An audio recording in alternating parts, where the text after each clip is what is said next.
we're so romanticized by this whole idea of the social media entrepreneur where, you just quit your job and you just quit and it doesn't matter. Like, you know what I mean? It doesn't matter if your cell phone gets cut off and you never have contact with the world, you got to just do it. But it's like, that's just not realistic for a lot of people.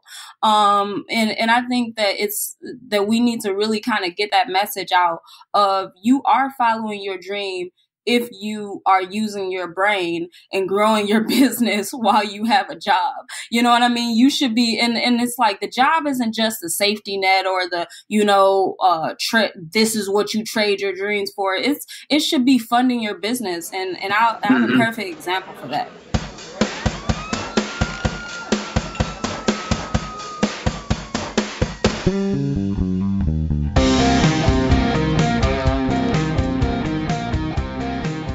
Hey team, we've got another great episode coming your way, but before we get into it, I have a quick ask for you. If you've been getting value from this show and our amazing guests, please just take 1 minute to leave a rating and review. It helps more folks find the show, which then helps us attract epic guests who then provide mad value to you. So you see, it's really all for your own benefit. But seriously, it would mean the world to me. So thank you and enjoy the show. Hello, folks. Welcome to the Millennial Mastermind, the personal development community for entrepreneurial millennials looking for the tools, tactics, and inspiration to turn your business ownership dreams into your reality. Today, I'm very excited to welcome my friend Christina Sanders to the Mastermind. Christina is the founder and CEO at Next Play LLC. She's a hustler. She has an inspiring entrepreneurial journey, and I'm just excited to riff with her on all things entrepreneurship and personal development. So, Christina, welcome to the show. Thanks so much for having me, Brad. I appreciate it. Yeah, we've been going back and forth trying to get this one on the books for a while now. So I'm excited just for the opportunity to dive into your story. I mean, I know we've talked about it quite a bit offline, but this podcast is, the one kind of weird ecosystem where I can just shoot rapid fire questions at people and not have it be socially unacceptable. So I'm excited that you accepted my invitation to do that to you. I'm ready. Born ready. Well, I would love if just to kick things off, you would share a little bit about Next Play, what the company's all about, and kind of how you got it started. Yeah, so basically it is we are a full service sports management firm. What we do is help athletes and former athletes generate revenue off the court and off the field, and really kind of give them a little bit of direction as far as finding and tapping into their other talents in the business world outside of just sports. So I always say that I want to make your face as valuable as possible so that you have a brand that you can take with you past your playing career, and so that you can always go out and use it and generate revenue. So I look at each athlete as a mini corporation, right? And so it's just kind of building out what that means to them, right? So everybody has different interests, so just kind of that in a sense of it. So when it comes down to endorsement deals, that's one side of it, but it's also business ventures that they want to start themselves. Like, you have guys or girls who are interested in, maybe getting into financial planning and all types of things. And so we kind of help them guide through their career, make the right connections and that type of thing. So what was your inspiration to start that company then? Well, I think that I was just kind of over the entire narrative as a Black woman of athletes who basically blow their money or lose all their money, or they're not smart enough to make business decisions and all this other stuff. And, to a degree, yes, it's happened, but I think that it's a little bit over magnified. So I wanted to be a part of a solution for that. And so with that said, my real passion is really seeing people build profitable brands, right? And how can I be a part of that? How can I show you that you are, it's cliche now, we say more than an athlete, but really just how can we make your corporation, which is you, as valuable to the public as possible? How do we show you your interests and how to get involved? Everybody doesn't want to just go sit in a broadcasting booth and talk after they get done playing. Some people want to develop real estate. Some people want to, like I said, go into finance. Some people want to get into the after career products of pain management and things like that. So it's really just kind of sitting with a guy or a girl and looking at it long term and saying, okay, so you're 21 right now, or or you're 35 right now. What's next? And that's what we want to do. And that's why we call ourselves Next Play, because we want you to constantly be thinking about your next move as an athlete and as a business person. So that's the goal. So would it be fair to say that you're doing a lot of personal branding with these folks? You're helping them to develop what their brand is as an individual that's going to carry beyond their athletic days and their sport playing days?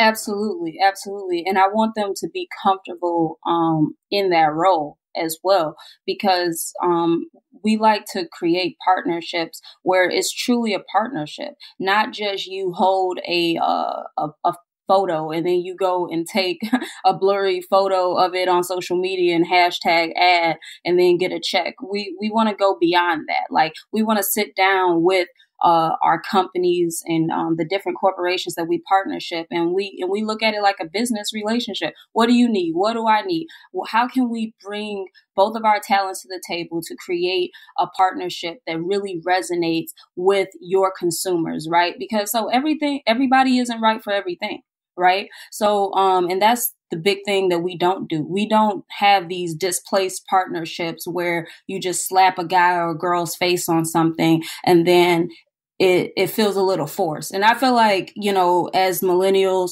we've all seen ads like that. You'll see people, especially when you look at the protein powders and different things like that. Some people don't even take protein powder if they're an athlete. And if you don't, so if you don't do that, then it feels inauthentic and it hurts not only the athlete's brand, but it also hurts the person that is hiring them to do the branding and ambassador stuff for them. So what we like to do is sit with the athlete and we map out their basically different verticals that they have an interest in, right? And we try to place them with people and products where they can actually be a part of the decision-making process, be a part of the product development process or the campaign development process more than any other probably agency will do. And have them right there along the way of those meetings so that when it's time to, of course, we would never want to part ways with a client, but just say a guy gets to be 30 or 40 and they're done with that. And they're like, hey, I want to do something else. They feel comfortable as a business person because they've been sitting in those meetings the whole time. They've been around business and how it moves and what the expectations are their entire career. So I think that's what makes us unique, is our transparency as well. We don't try to buy guys. We don't run around guesstimating what they might make and making obnoxious advances where we end up being creditors to people more than help. So that's the biggest thing. We want to put as much money in your pocket as possible, put as much credibility in your pocket as possible, and put as much knowledge and education that really you can take with you for the rest of your life, and that is what my passion is. And like I said, as a Black woman, a lot of athletes nowadays are Black, and I really would like to see our Black men succeed. As much as possible. I want everybody to succeed, but I'm just saying that a lot of times, I was raised by a single mom myself, and sometimes our family structure our focus on paying the bills and doing the things that are kind of blocking and tackling the survival, we don't always have time to teach our children about financial literacy and, how to operate in business and things like that. And other, and in the business world, that's just the way it goes. If you don't know, you'll get taken advantage of. And we want to minimize that as much as possible. So. Yeah, and that's awesome. It's obvious that you have a very strong why behind what you're doing and a strong passion that drives you. And one word that you mentioned in there, or concept, was authenticity, and whether it be the brand that you're helping create for these athletes and the partnerships that you're connecting them with, or I follow you on social media and I know that what you put out there is very authentic. I'll see you pulled over on the side of the road doing a Facebook Live about something that you're fired up about, or you're feeling very inspired to share at that moment in time, and you could tell it's just stuff that's coming from your heart. I think that is a key component of personal branding, no matter if you're a professional athlete or if you're 1 year out of college or in college and you're trying to figure out, what is a personal brand. And that's kind of what it is just figuring out who your authentic true self is. And that's what this podcast for me has been a lot of, is trying to figure that piece out and trying to just be my authentic self and not project out somebody who I'm not when, I'm recording, a podcast episode in my basement. I don't want people to think that I'm necessarily trying to be this guy saying I'm coming from a professional studio. And I think that's what's been led to the success of this show. But it's just, that's something, if you can't tell, that I get fired up about. So I'm glad that you mentioned that. And people don't want that. I think that we are in the, where our generation has kind of like thrown that out and kicked that on its head, and the next generation doesn't want it either. And I think that when it comes down to, and you've even seen it in sports, where a lot of the niche sports have been able to make a play due to the authenticity and the ability to connect with the athletes off, just the television screen, right? And so when you are looking at that piece of, technology in your hand, you want to see how the cake is made. You don't want to just see it in its perfect state all the time. You don't want to just see the typical things that people post or they want to project to the world. I always tell my clients, do you want to engage or do you want to be admired? And I think that that's one of the big things when it comes down to personal branding that people have to ask themselves. Because if you want to be admired, this generation of personal branding is going to eat you alive, because nobody cares about how perfect you are. They care about, can I relate to you? Can I engage with you? Is my story and your story similar? And they want to know that. They want to know that from the top of the food chain to the person that's getting started. Nobody wants to feel like they're just constantly looking up to somebody anymore. They want to be able to touch it and feel it and reach it. And that's like so key to building a personal brand. It's being able to be, not to be vulgar or anything, but naked online, to a degree. Of course, I'm not going to post my financials or anything like that. But at the same time, people need to know, okay, so what are we doing? Like, how do we recruit? Or what's my typical day like? And it would be a little bit redundant to, constantly post me reading contract agreements, which is a lot of it, or talking on the phone. But at the same time, it's a lot of me driving places and me really thinking deeply about the next thing and stuff. So that's why I do that. And I think, and not to ramble, but I'm very passionate about helping people who I feel like are stuck. I don't know if that's my calling or not, but I think that in my life, besides my mom, I never really had anybody that was consistently guiding me. And as a result, I would sometimes feel a little stuck and not feel comfortable asking people besides my mom. And so at that point, I was like, once I started figuring things out, I was like, I got to help people who feel stuck. And I feel like a lot of people in our generation, and even in our city in Cleveland, they feel stuck to a degree. Like they're trying to figure out, how do I go from $50,000 a year to just say 80 or whatever.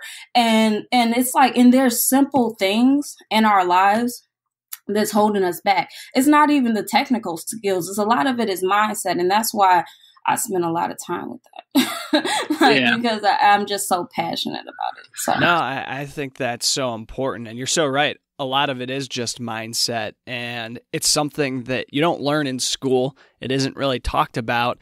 I didn't know a lot of these topics that we talk about on this show until I started listening to podcasts when I was 24, 25, a couple years after college, when I thought that I was done with education in my life. And it was, looking back at it, I laugh because it is a very foolish thought, because education is a lifelong process. It may just not be the formal education that we're conditioned to go through as we grow up, go to school. Those of us who are fortunate enough to be able to go to college, that's what you think of as education so frequently. But then you realize, oh no, it's this lifelong process of learning, and there are so many ways to do it. Reading, listening to podcasts, reading, going online and finding somebody on YouTube who you really admire, and just consuming content wherever it's available. And so often it's free, but it really is a lifelong process. It is. And, you know, we are moving so fast, especially in America with our technology, that even the stuff that we thought was going to be the path in 2014 and 2019 is totally different. So it's easy to become kind of like obsolete in even your thinking. So I think that it's like important to be able to take initiative, which is, you know, phenomenal. That's why I love listening to your podcast as well, because I can definitely tell you always want to do better. But that's why we clicked. For sure. So you talked a little bit about relatability earlier, and so I want to kind of open up the window into Christina's life and talk a little bit about what you were doing maybe after those college years, before you were able to step into this entrepreneurial role that you're in now. Because I think when people hear that you have this really cool sports agency or working with athletes, it's sometimes hard to picture what it would have been like to get there. And I know that your path to that may have been a little unconventional compared to some people in the industry. I don't know the industry well enough to really say that, but if you wouldn't mind sharing a little bit of what that journey looks like, I think that will give people just a little bit of that relatability into how you really hustled to get where you are today. Yeah. So when, like, I guess my work experience sort of started when I was in school as well. So like when I was in school, in college, undergrad, that is, I started a little social media management business because, it was kind of organic for me to, basically, you know, I grew up with social media. I grew up with MySpace and Facebook and all that other stuff. And then I noticed that people were going to start using it for business. So that's kind of how I kind of, you know, gained experience and put myself through college. But also, I knew I always wanted to work in sports. And, you know, once I realized that the WNBA was never going to call me because I'm 5'5" and I'm just terrible at hoops. I'm dead serious. So like, I think that, I met my best friend because I would go and play basketball at the rec, and she played for the school team. And she threw a pass at me, and I knew at that point my dream was over because it was so fast. I ducked. So, so at that point, I knew I had to find something else to do. And at that point, I was like, all right, what do I love? And it was sports. And I just was obsessed with them. Like I watch it all day long. I read it all day long. Like I'm just obsessed. And so I was like, I want to be a sports agent. I think that's what I want to do. And so I went to Gary Waters, which was the men's basketball coach, and I begged him and I followed him around until he let me become the intern for basketball operations, which included so many different things at the time. And I was a senior. And so that was marketing the camps for the men's basketball team. That was booking flights to Europe. That was, just making little playbook things, organizing and sending out practice texts. Like it was just a kamikaze role, because I think that my persistence created a role that wasn't there. And at that point, like the internship had ran out, and I had reached out to so many different people, but I wasn't getting anything steady, a steady response. So at that point, I had to find a real job. And it was like a stroke of luck that like Bernie Marino Companies was hiring, which used to be Collection Auto Group. And so I was like, at this point, I just need to like recalibrate, go work, figure out what it's going to be. And my second love is cars. So like at that point, I was like, all right, it's either going to be cars or it's going to be sports. And in the role, I ended up meeting, so we restructured our company, and I ended up meeting a guy named Peter. And he wanted me to do marketing for his, he wanted me to do marketing for his portion of the company of Collection Auto Group at the time. And so at that point, it really allowed me to get some really A-class mentorship that a 21-year-old probably would have never been able to get. And I was able to, kind of work with the Throw Like Johnny campaign, working with Johnny Manziel, and and work with Tristan Thompson with with our Toys for Tots campaign. And it kind of put me in a position of, I'm like, all right, I'm kind of doing this from the brand perspective. Like I'm really liking this. I'm really enjoying writing these marketing plans and really promoting the dealerships and using these people to do it, and from a community relations perspective, and booking stuff for events, and I just was really enjoying myself. And at that point, I ended up, he went over to BMW, and I went over there, and I was doing the same thing. And at that point, I was getting to know different agents, and I was just seeing the business from behind the scenes, so to speak. So I was kind of getting a high level of the business from both the brand side and the representation side, by the different people that I was working with. And I was like, I really see an opportunity for people. I really think that I can help. And so at that point, using my network, I just started asking people, can I help you with this? Can I help you with that? And I got a guy, I met a guy, he was kind of on the outs of leaving the NFL, and I'm not going to say his name, but he needed some help, and I was like, done. And I just started to kind of build up a clientele while I was working, which is probably not the best thing for an employer to hear, but at the same time, but I just started to kind of build up a little clientele and do deals for people. So that's how I kind of got into that. And it was just kind of believing in myself. Like I was scared to death, but my mom always taught me that if somebody agrees to do something with you, they see something in you that maybe you don't even see. So I kind of went with it there.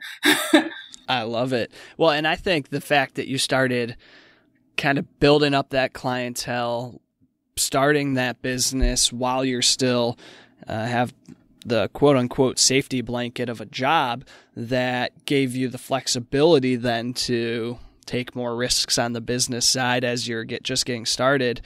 I think that's a smart strategy.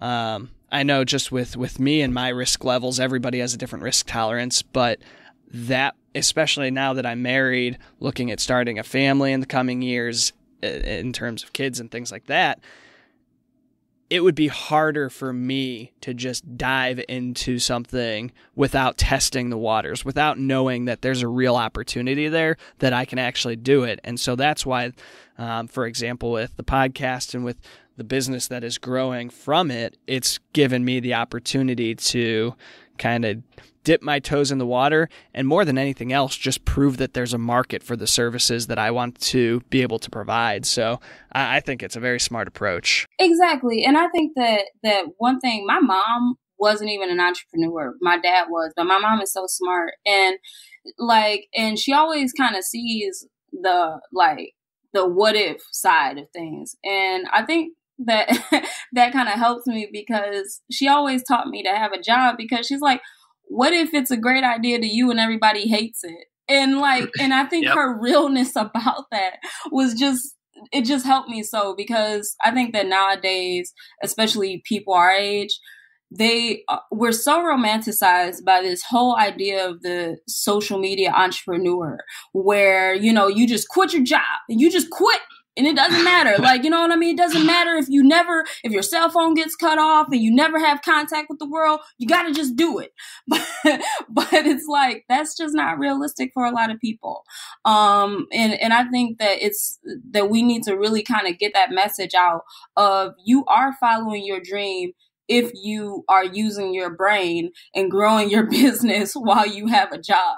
You know what I mean? You should be, and it's the job isn't just the safety net or the, this is what you trade your dreams for. It should be funding your business. And I'm a perfect example for that, right? Because when I knew that this is what I wanted to do and, represent athletes from a branding perspective, I literally bought I bought every WNBA, courtside seats, right? Because Mark Cuban, was saying he was a ticket holder before he was a owner. So I was like, hey, whatever is in 5 hours of Ohio, I'm going to buy courtside seats so that I can have access to the front office. You know what I mean? Because I'm not, I'm not the person that had the network, So at that point, I had to sort of buy into the network, right? People don't understand that our age. Here's a real tip. If you really want to get access, you should get VIP stuff. Okay. So because once people see that you're spending the money, they're more apt to listen to you or hear you out or want to do business with you, because, it just puts a little bit more credibility behind you. And I don't know why that is, but it is. So, everything that was in 5 hours of Ohio, and I would go to the games on the weekends and just start meeting people. I would just start talking to people on the front row. You know what I mean? Just letting them know, hey, I got this company named Next Play. I would bring some business cards, and that's what I would do. And I was just learning. And I also cold called the guy who started IMG and convinced him to have lunch with me and show me the ropes and things like that. So I literally just kind of took some risks and while I had the job and the support, but I didn't take the paycheck as a way to, we're settling on this, and we're done. I was like, you know what? I'm taking the paycheck to fund Next Play. And that was what it was, because I always knew long term that this is what I wanted. This was my passion, and I was going to do it come hell or high water. So. I love that perspective of it, using the paycheck to fund the business. And so at what point did you decide to quit your job and go full-time with Next Play? Was there, when your Next Play revenue exceeded what your salary or what your current income was there a certain point in time, or did it just gradually over time grow to a point where you knew it was going to be sustainable long term? I'm always curious about what that transition point is for entrepreneurs who are transitioning from that employee role into full-time business ownership. Sure. So April 1st, 2017, I left. April Fool's Day. Very nice. Right. I resigned from BMW. And the thing was, I had gotten to the point where it was two things. I was like, okay, number one, I felt like the car business was as big as it was going to get, number one. And then number two, I was like, all right, it's now or never. I have too many clients where I had too many clients to be efficient in my job. You know what I'm saying? So at that point, I was like, all right, I owe it to myself, and, you know, a job will always be there, and I'm going to just go ahead and serve my clients to the highest, you know, ability that I have. And I'm gonna take this chance. So at that point, you know, revenue was close to what I was bringing in, but at the same time, I'm not even going to lie to you or try to perpetrate and act like I was making, you know, hundreds of millions of dollars and this was it. Like, no, it was just like, you know, I kind of went too hard in the sense of growing on the low. And so now I gotta, you know, serve these people, and I just gotta take a chance on myself. And if it fails, it fails. So. No, I appreciate the honesty there. And do you remember, were there any specific fears or one biggest fear that you had in making that jump? Yeah, I think that probably my biggest fear was, I would probably say it was just like messing up. You know, I think that I've always been, you know, obsessed and wanting to build value, right? And I've never wanted to like overbill myself or or just, you know, not mess up in the sense of make mistakes, but I just never wanted to hinder anyone's career or anything like that. And it was like really huge for me to be able to trust myself and say, you're ready.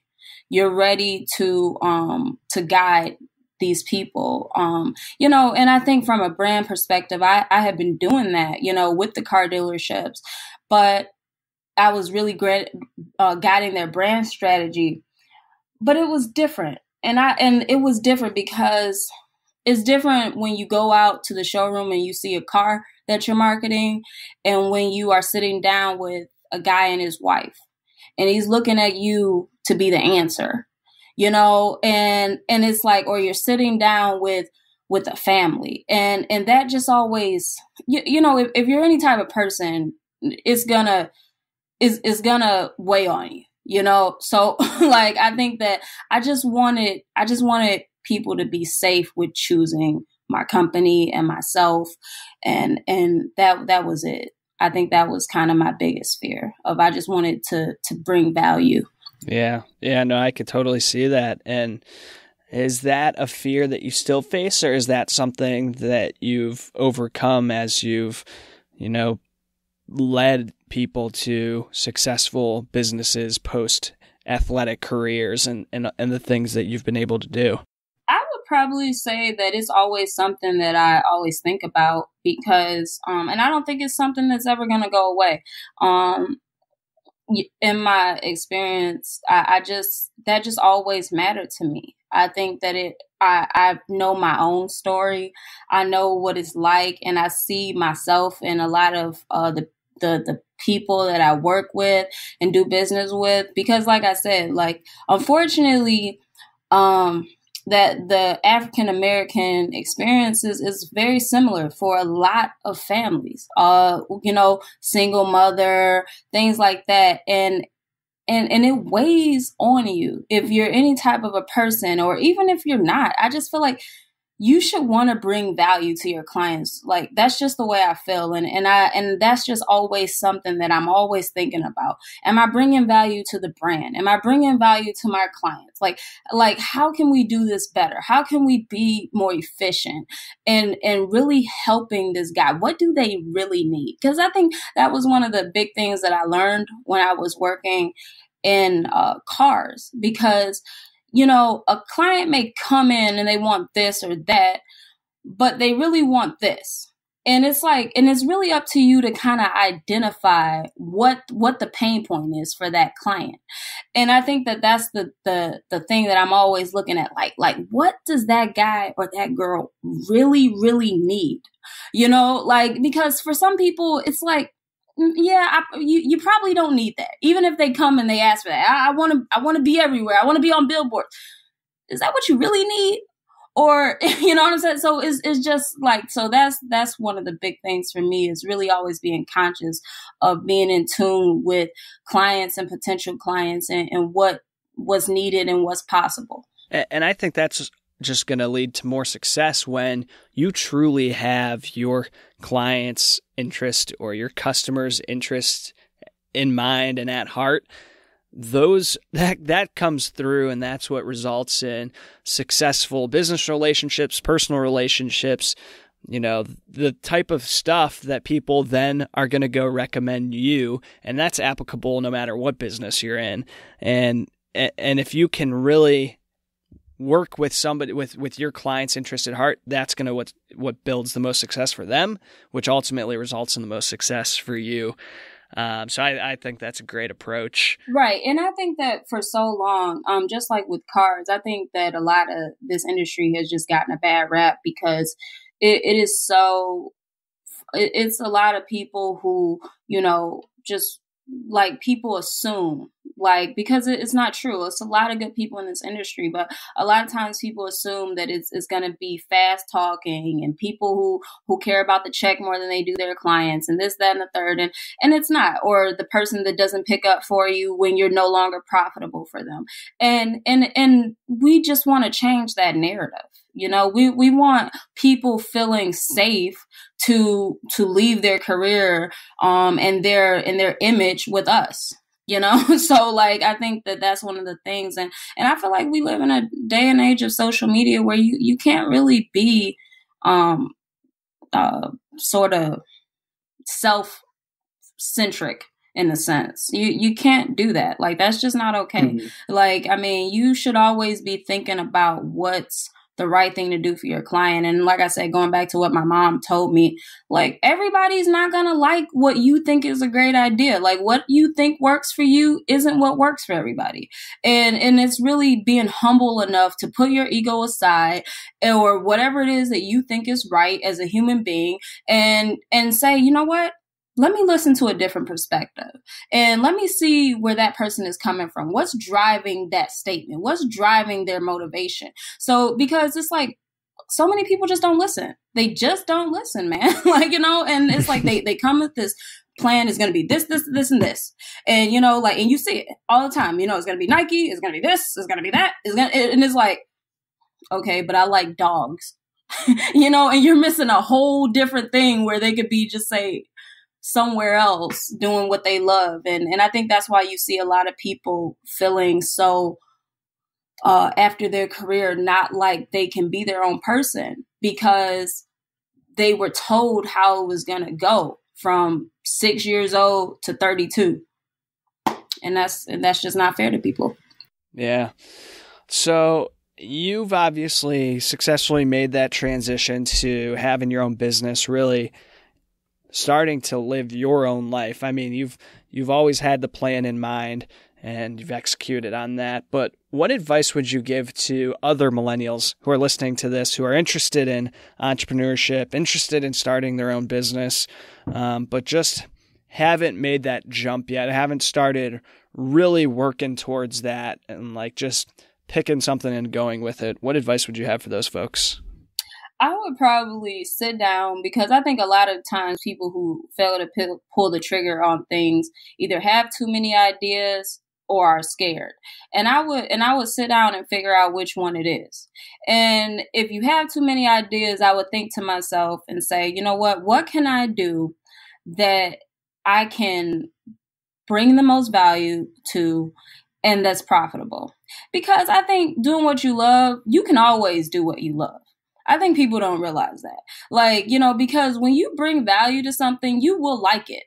It doesn't matter. Like, I mean, you will like bringing value to whatever the situation is, even if it's like plumbing. Like plumbing, you can bring value. Like, so I just think it's like narrowing it down and saying, okay, what can I bring value to in the most efficient way possible? Like in my role, perfect example, like, I probably would not be an efficient accountant.